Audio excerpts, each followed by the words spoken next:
So whenever I see a elderly Jew, a Hasidic Jew, I take the opportunity and I ask them, what did the Rebbe tell you? I never regret doing this because I always discover treasures, diamonds. There are things, many things we know from the Rebbe that are printed for everyone in books, but then there are things that we told people individually, privately, in audiences. And when I was last Sunday, Monday, I was in New York for the conference of Chabad rabbis. So I see an elderly Jew sitting in front of 770, and he was easy target. I went over to him. I said, "Please share with me something that the Rebbe told you." He told me something that, if you take it to heart, is completely transformative. Completely transformative. And I would say it this way. I mean, I didn't know how much I was going to get. I got a lot more than what I asked for. I was just something interesting to hear, something interesting. No, he gave me potential to change my life in a major way. He said that he ran a vocational school in Kfar Chabad in Israel. His name was Rabbi Adrei. Rabbi Adrei running this vocational school, and he came to visit the Rebbe on one occasion, and he wrote a letter to the Rebbe. And in this letter, he wrote his parents do a blessing for his children.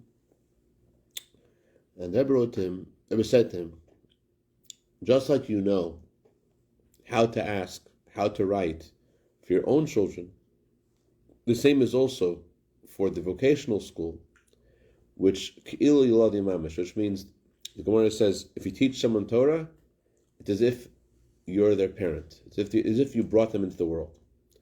So all these students, Rebbe said, they're like your children, literally like your children.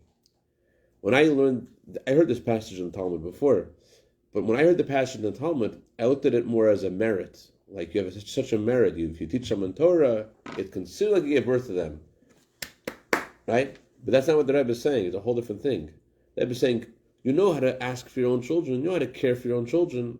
You should know these children are literally your children. These children went to your school, are literally your children. So this school that he started is no longer functioning, but he said there's 5,000 graduates. So he is connected to all the graduates, which are literally his children, and that's his life. And that's his life. So I have Baruch Hashem, my own children. Baruch Hashem, I have children in the school, and honestly, I didn't think of them in the same way, and I can't say I do now, but at least I know which way is up now. I know which way is up. When the Gemara says to consider like your children, it's not saying you have the merit. It's saying to take care of them like your children. That's what the Rebbe told this guy. That's what it really means. Wow. So, speaking about children, and there's unfortunately, very a common phenomenon, a very big issue, where children grow up sometimes in a family, and they look like they're doing really good, but they're actually there's a storm going on inside them. They feel sometimes, children, they walk into a home, and they feel they have to put on a mask. They feel their parents don't get them. They feel like their dreams are not their parents' dreams. They feel their hopes are not their parents' hopes. And so they come home, they feel a wound. They feel a wound inside them, a wound in their heart, because they're not they don't feel understood. They don't feel their parents are listening to them. They feel their parents have expectations of them, they have hopes of them, they have dreams for them. They're not their own dreams. And so they go instead to other places, which they'll be accepted instead of the parents. And unfortunately, it stays. This wound in their heart stays with them when they grow older. And this wound actually it affects a lot of things in their lives that they don't even realize. Like, for example, like when you're a child and your parents mistreat you, sometimes you say, "When I grow up, I'm never going to do that," right? And the children grow up and they don't realize that they do the same thing to their children. That when they drive on the street and they yell at the taxi cab driver, or they yell at someone at work, they don't realize that it's because of the pain that they have It never was healed. It's a pain they had when they were younger. The pain was never healed. And it's coming out in this way. It's something that affects their confidence, and their lack of confidence is often stems from the fact that their parents didn't give them a sense that they met their expectations, and therefore they lack the confidence in themselves. And so it affects the way they choose their spouse. It affects the trust they have in their spouse. And so they don't even realize that when they're doing the same thing to their own children, it's not that they're consciously doing it. Just this pain that they have is causing them to react in a painful way. And although they grow older, this wound is always in the background. So this is what causes children often to rebel against their parents. It's not that they lose their faith in Hashem. It's not that they don't believe. It's that they associate Judaism with guilt, with anger, with frustration. So they don't want to be part of Judaism, not because they don't believe in it, because in their mind, the way they got it is through. It's like a child learns how to draw, and he loves to draw, but he stops drawing. Why does he stop drawing? He stops drawing because when he's at home, his father says to him, "Why don't you draw like this?" His mother says to him, "Why don't you draw the way they told you how to draw?" So it happens to the child. Huh? What's wrong with you? So the child learns to dislike drawing. Yeah, they develop a rejection. They develop a rejection. They develop a anxiety towards drawing. Yes, Rabbi. I saw a counselor once who said, because I rebelled against my parents, that's why I became two of them. That could happen too. But let's talk about the issue. What is the core issue? The Talmud says a person should never put excessive fear in his home. Excessive fear doesn't mean you slap your child in the face. Doesn't mean you raise your voice. It could be, when I was studying in Kollel in Crown Heights, the head of the Kollel, Rabbi Heller, told us sometimes the father could say the right word to his child, exactly the right words, but he says it with the wrong tune. And with the wrong tune, he can kill his kid. So it could be even not a word. It could be the way you look at your child. It's not necessarily that when the Gemara says don't put extra fear in your home, doesn't necessarily mean that something that we will like right away, oh, that's abuse. It's just the child is made to feel uncomfortable because of the way the parents look at him. So in this week's Torah portion, we're going to learn how to have a deep, warm, heartfelt connection with our children. And as we just learned, it's not just our children, but anyone we teach Torah to is like our child. And literally like our children. And the way they'll give us nachas, the pleasure from our children. So what do we see in this week's Torah portion? This week's Torah portion, we learn about Yaakov going to find a wife, and he meets Rachel. What does he do as soon as he meets Rachel? He starts to cry. Why does he cry? He kisses her and then he cries. Why does he cry? So some commentaries say he cries because he knew with divine inspiration that she would not be buried with him in the Mars Machpelah. All the other patriarchs are buried with the matriarchs. He wouldn't be buried with her. So that somehow he got that insight at that moment. But others say he cried because he was penniless. He came to find a wife for himself without any resources. His father Yitzchak found a wife by his grandfather Avram, sending his servant Eliezer with 10 camels laden with such wealth, and he is here penniless. Why was he penniless? Why didn't his father take care of him? His grandfather took care of his father. Why didn't his father take care of him? So the answer is his father sent him with a lot also. But when he left, remember his brother wanted to kill him, right? So he had his mother said, "You got to run away. Your brother wants to kill you." So he runs away, and when he runs away, his brother sent his son Eliphaz to go chase after him. So when Eliphaz to go kill him. It's a very fascinating thing. The Torah says, how did Rivka know that Esav wanted to kill Yaakov? I don't. This is crazy, so diabolical. He's drinking a cup of whatever drink he's drinking to comfort himself for the death of his brother. diabolical idea. Anyways, but He's thinking ahead. he's thinking ahead, so he's feeling bad. My brother just died. I should have a drink. Oh my God. Anyways, so a different subject. So his son Eliphaz chases after Yaakov, and he attempts to kill him. And think about it. This moment, the whole Jewish people are hanging the balance. Yaakov is the father of all the Jewish people. If he gets killed, that's it for everybody. So at the last moment, Eliphaz does not kill Yaakov. Instead, he tells Yaakov, "I don't want to kill you, but my father commanded me to kill you," or more accurately, his father said, "If you don't kill Yaakov, I'm going to kill you." So what should I do? So Yaakov says, if you steal from someone, it's considered like you kill them.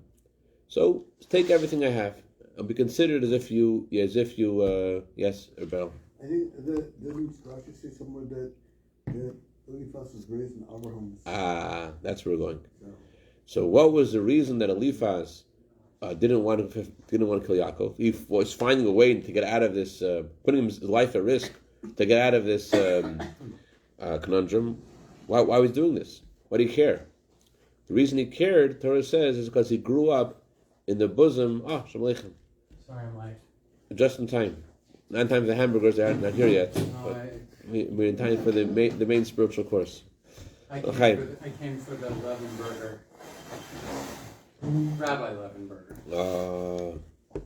Okay, anyway, so the reason why Eliphaz did not kill Yaakov was because he grew up in the bosom of Yitzchak. That's the word that takes. Becheko shel Yitzchak. What does Becheko shel Yitzchak mean? What does it mean he grew up in the bosom of Yitzchak? What does that mean? The word Becheko shel Yitzchak is a lot more than just a hug. The kind of I'll say it this way: a hug is a hug. It's more external. Growing up in the bosom of Yitzchak means he was wrapped, he was protected. It's more than a hug. It says in Moshe Rabbeinu, Moses, he used to asking Hashem to have another leader of the Jewish people after his passing. Moshe Rabbeinu said about himself that he carried the Jewish people in his bosom. He carried them. The Jewish people felt protected, wrapped around by Moshe Rabbeinu. So Yitzchak gave Eliphaz this feeling that, let's say deeper. Let's go deeper. It's not just he felt loved. It's more than that. There's a verse, Filati al cheki tashuv. My prayer will return to my bosom. There's another verse, Kas bechek ksilim yanuach. Anger in the bosom of the fools rests. The Malbim, say it again? Kas bechek ksilim yanuach. Anger in the bosom of the fools rests. What does that mean? The Malbim explains that the word bosom doesn't just mean your stomach. It means that something which is deep within you, something that's close within you, that's protected, that defines you. It defines you. Something that's in your very core. That's the meaning of a bosom. It means it's something which is protected within. It's inside you. It's who you are. So when we say my prayer is connected to my bosom, what it means is that my prayer is a real prayer. It's coming from my very core. I care about what I'm saying to Hashem. That's what that means. When we say that fools, their anger is in their the anger rests in their bosom, what that means is, from fools, they look at life and they think about life fundamentally incorrect. They think about life that they're just like things are just accidental. They don't feel divine providence. So for them, anger is not just something they happen to have. Anger is their whole essence. They're always angry. They're always upset. They're always angry because they're fundamentally thinking that they're alone and these things are just happening by themselves. So that's the idea of the word chek. The bosom means that it's something. A bosom means it's something which is deep within you. It's your core. So Yitzchak gave Eliphaz the sense that he believed in him. That even though they parted ways and Eliphaz went to do whatever kind of terrible things he did in life, but Yitzchak did good to him. He didn't want to disappoint him. Eliphaz didn't want to disappoint Yitzchak, and he felt this guy this guy, I'm in his heart. When we say that Eliphaz was in the bosom of Yitzchak, means that Eliphaz felt, I am deep within this guy's heart. He cares about me. Yitzchak. He was Esau's son? Yeah. Let me ask a question. Yeah. Is that the Eliphaz is the same person who's going to talk to the Ayub? Because I remember when we did the Ayub book, there says something about the Eliphaz. It's just like the Malach is coming to talk to the Ayub about that. It's the same. Talk to the Ayil, You know the Ayub story? the ram I don't know how to spell it. Ayub. in Hebrew. Ayub. In Hebrew. Yeah. You a calf or a sheep? A female sheep? No, it's a different. I type it. Okay. So this is why Eliphaz didn't kill Yaakov. Yeah. Job. Yeah. You. I'm not sure. Oh, that's different than Eliphaz. That's a different Eliphaz. That's also Eliphaz, same name, not the same guy. I don't think it's. You know what? It's a good question. I don't know if it's the same guy. I don't think it's the same guy, but it could be I'm wrong. A good question. It's the same name, exactly the same name. That's right. Okay, so it's not enough for parents to give their children clothing and food and kindness and take care of them. The child has to grow up feeling that they are in the bosom of their parents, meaning that they're deep in their heart. That 24 hours a day, there's someone who cares about them, thinks about them, worries about them. If children grow up that way, they have that feeling that they're in someone's heart. That's what gives them the strength. That gives them the energy to believe in themselves. They grow up differently. A friend of mine runs a yeshiva. He says he could tell right away the students in the yeshiva, which of them come from parents that the children feel connected to their parents, they feel they come from somewhere. Which children just they feel like they're just there by themselves. They don't have any connection to any rich past. It says in the Torah, a person is considered like a tree in the field. And one of the meanings of that is that just like a tree has roots, and the roots have to be watered, so too we all come from our parents. And when you tell a child, you were so nice to your brother today, I know a story about your great-grandfather and how he took care of his little brother in the Holocaust in Auschwitz. When you tell that to your child and you show him how he is part of a rich lineage and a rich heritage, that waters the roots of the child. That gives him that allows his branches to come out and fruit to grow, because he feels he comes from somewhere. It strengthens the child. So conversely, even if you give the child everything, you don't give him that sense that you care about them, that it's unconditional, then the child doesn't have that strength, doesn't have that confidence, doesn't have that ability. And the thing is that it's precisely when the children misbehave that they need it the most. And this guy asked Rabbi Steinman, famous Rosh Hashiva, he said to him, one of my children is very rebellious. Should I expel the child from the house? This is the way I heard the story. I don't know if this is what he literally meant or not. This is the way I heard the story. Should I throw out Yankel from my house? Yankel's misbehaving. The Rosh Hashiva said, throw all the other kids out of the house. Yankel, you got to keep in your house. Why have to keep Yankel? Because Yankel needs the most. He needs your love more than everybody else. Yankel's the one who's having the hard time. Yeah. Baruch Hashem, thank you, Avi. Okay, wants to go wash hamburgers here. Okay, great. So,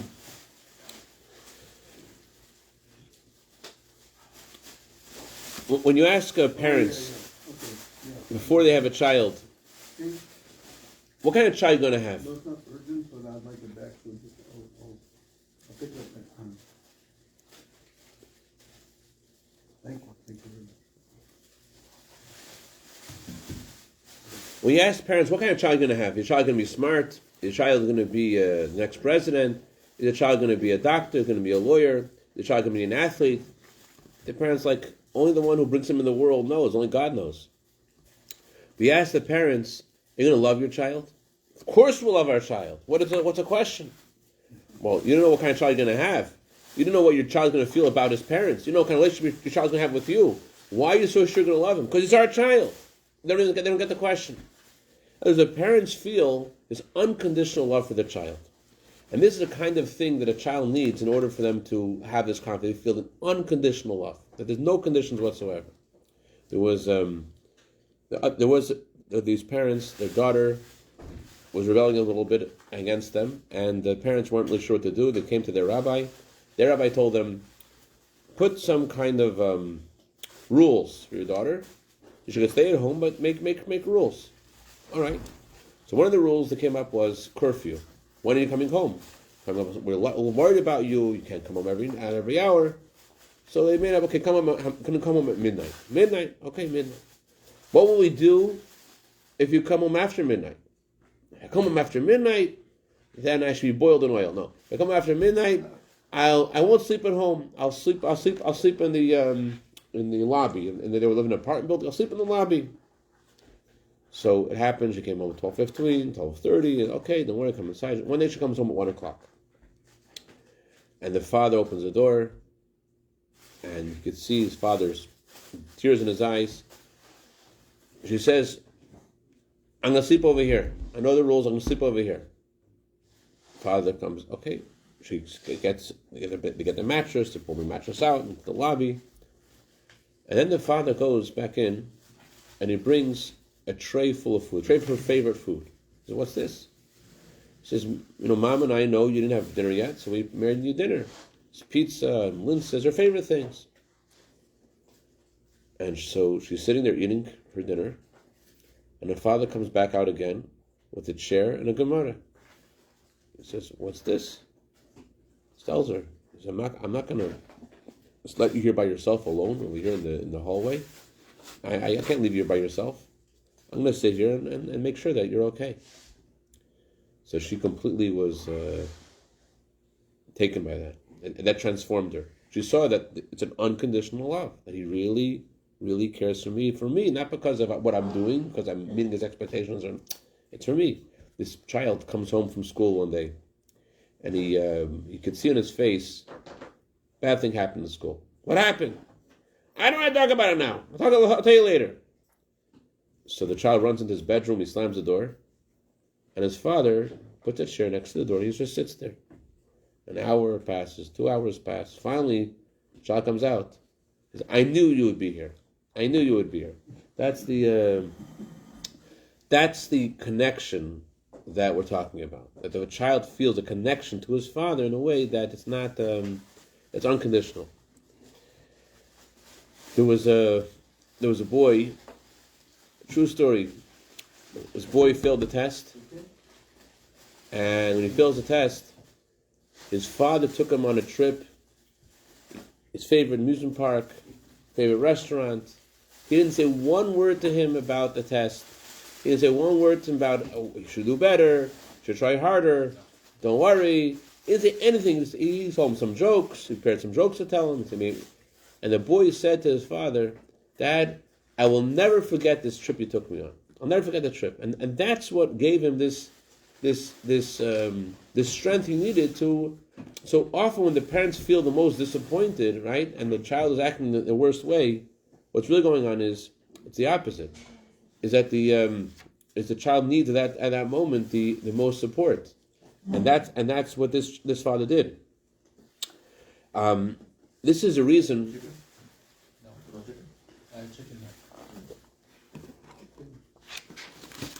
There's a very fascinating halacha.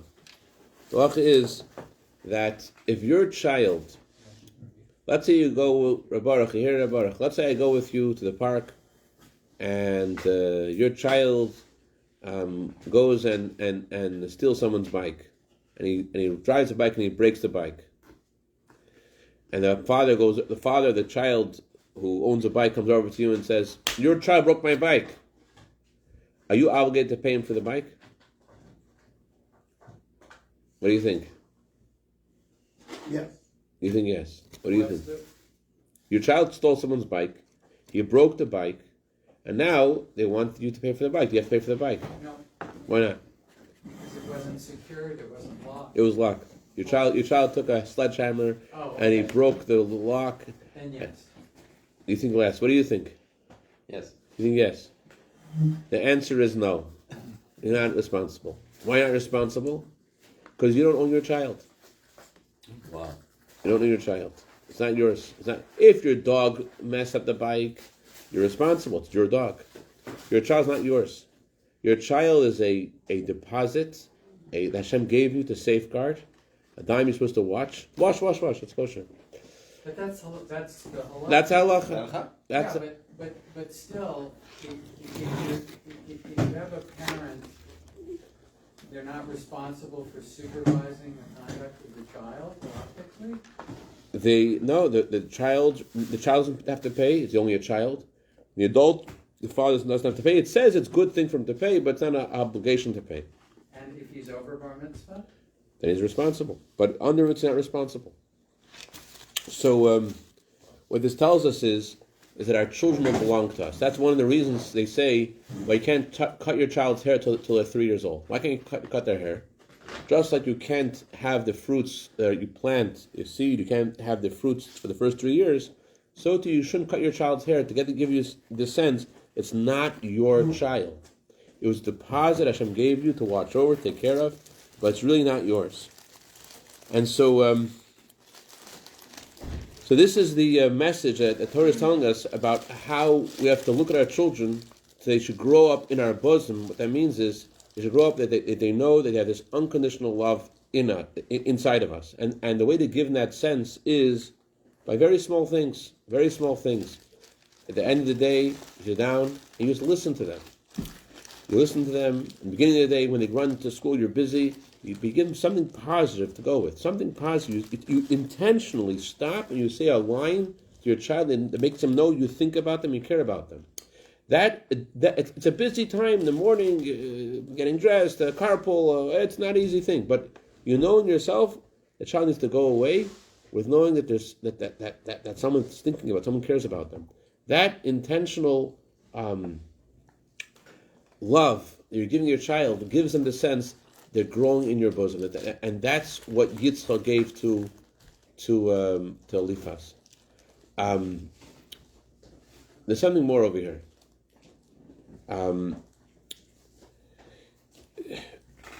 It's fascinating, but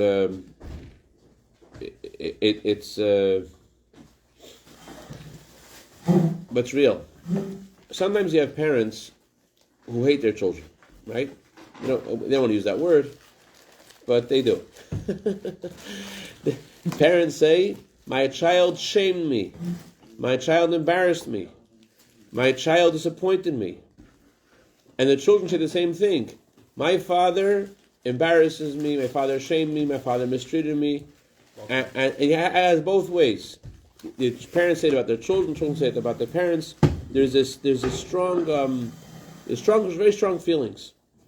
We're not going to be able to answer this whole complicated subject, but it's one fascinating idea we'll see from this week's Torah portion, which sheds some light on this. One of the reasons, I told you one reason why Eliphaz didn't want to kill Yaakov, because he grew up in the bosom of Yitzchak. He grew up with someone who he felt he really cared about him.